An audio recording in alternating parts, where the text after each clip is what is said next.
सुप्रभात। मैं जगेंद्र राणा।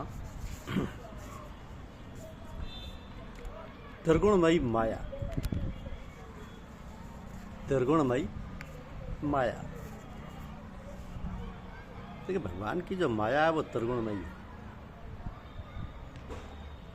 और त्रिगुण को सत, रज और तम कहा जाता है। अर्थात माया के तीन गुण हैं, सत, रज और तम। तो माया अपने तीन गुणों के आधार पर इस समस्त जगत को मोहित किए हुए हमारे नित्य प्रति के जो कार्य हैं वो सबके सब इन त्रिगुणों से प्रभावित हैं। इनकी सीमा में स्पष्ट अभिप्राय यह है कि हम जो कार्य करते हैं वो सब किसी गुण के अधीन अवश्य होते हैं, उससे परे नहीं होती। तो जब हम देव पूजन, सत्पात्र को दान, मनुष्य के हितलाभ हेतु कार्य आदि करते हैं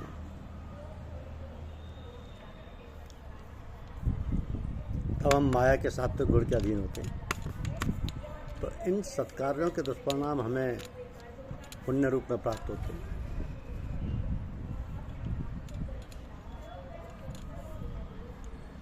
पुण्य रूप में प्राप्त होते हैं, जिसके फलस्वरूप हमें सुखों की प्राप्ति होती है। अब इस कारण सात्विक गुण का परिणाम सुख कहा जाता है।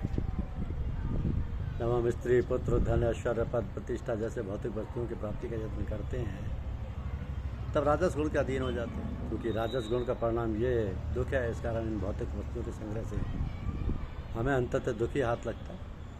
इसका एकमात्र कारण ये है कि जिन वस्तुओं को हम अपने निमित्त संग्रह करते हैं वो सब की सब अनित्य, विनाशशील तथा अंततः समाप्त हो जाने वाली।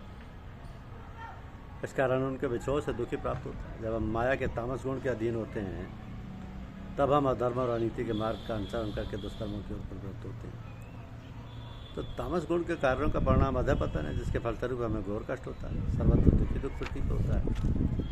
और इस गुण के परिणाम में हमें कीट, पशु, पक्षी आदि की योनियों में जन्म भी ग्रहण करना पड़ता है। तो त्रिगुणमयी माया और उसके गुणों के उपरांत और उसके स्वरूप पर दृष्टि डालनी आवश्यक है। त्रिगुणमयी माया का स्वरूप अत्यंत कठिन है।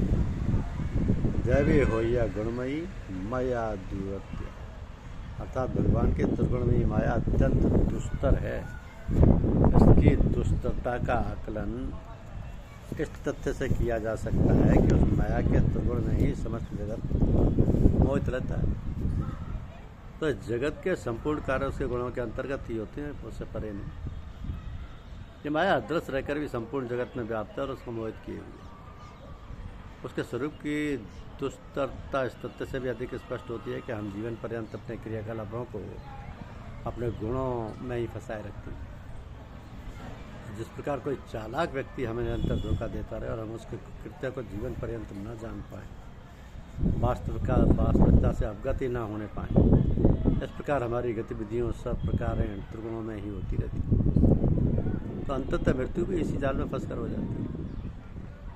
ये माया ही मनुष्य को मोहित करके भगवान की ओर उन्मुख नहीं होने देती। वो हमें भगवत प्राप्ति के मार्ग से खींचकर अपनी गोद में बैठाए रखती है। इसका आकर्षण अत्यंत दुस्तर है, जिससे निकल पाना ही अत्यंत कठिन है।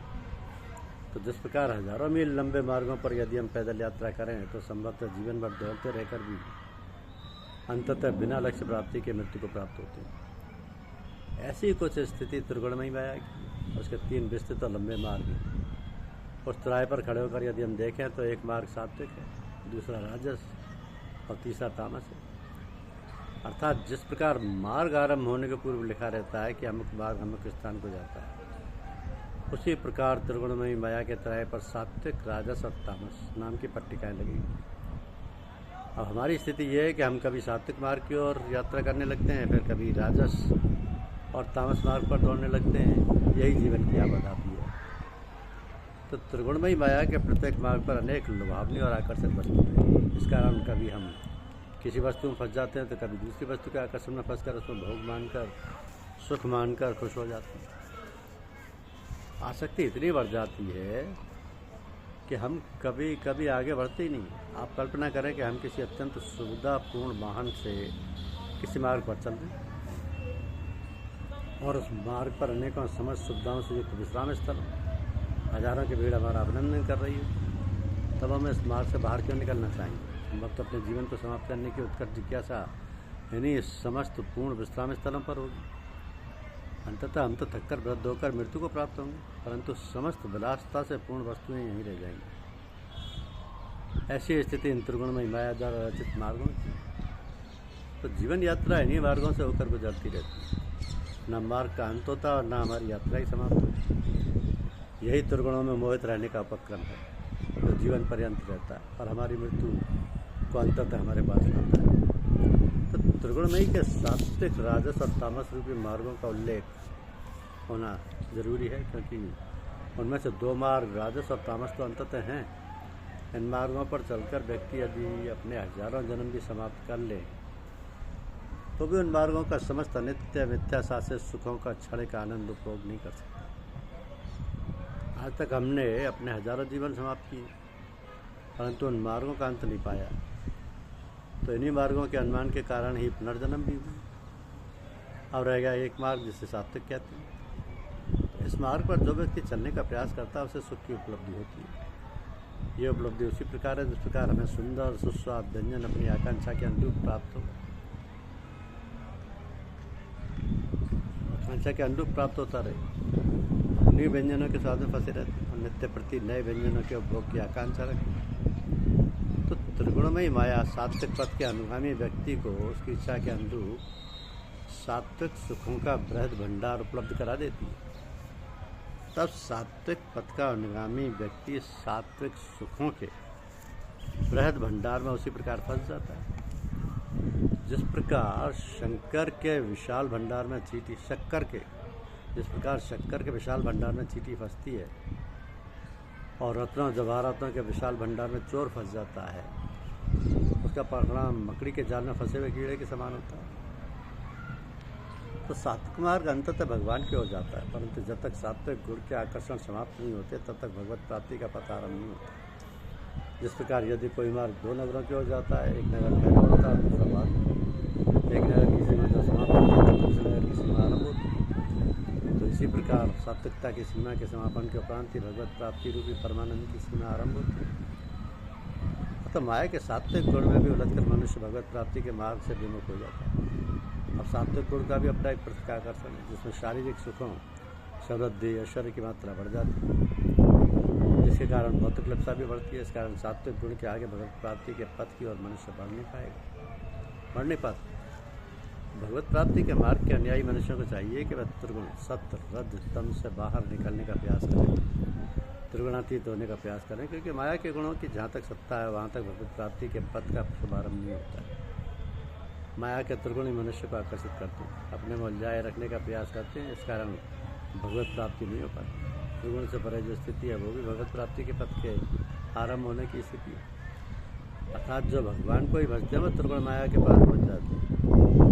यहाँ पर ही शब्द बहुत महत्वपूर्ण है, क्योंकि मात्र भगवान को ही भजना है, अन्य को नहीं।